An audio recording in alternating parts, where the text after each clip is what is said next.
En plein centre de Cotonou, un mur de 940 mètres de long, entièrement peint à la bombe. Voici la plus grande fresque d'Afrique et la troisième plus longue du monde.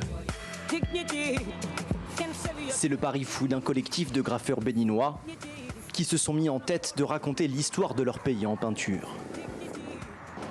Ici, par exemple, c'est l'emblématique roi Béhanzin qui se révèle sous les bombes. Voilà, c'est le trône renversé que j'ai incrusté dans l'image, puisque ça fait partie aussi de l'histoire. Le dernier roi du Dahomey indépendant s'est battu contre l'envahisseur français avant d'être déchu de son trône à la fin du 19e siècle.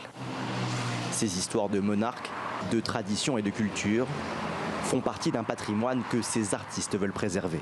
Il y a beaucoup de ces histoires-là qui ne sont pas trop racontées. Ou comme on dit, c'est pas en écrit, c'est pas tracé, ça laisse pas des traces. À travers le graffiti, nous posons nos empreintes.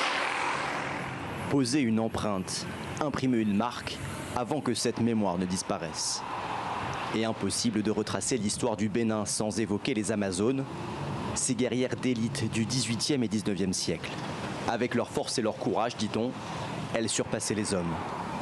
Elles représentent pour nous aujourd'hui des modèles, aussi bien pour garçons comme femmes. C'est notre identité, c'est notre valeur, c'est notre héritage, c'est des sources sur lesquelles nous, nos enfants et dignes fils et filles du pays, on doit pouvoir s'inspirer et puiser. Une culture qui serait trop souvent oubliée selon l'artiste. Lorenson a le sentiment que la jeune génération a souvent le regard tourné vers l'étranger.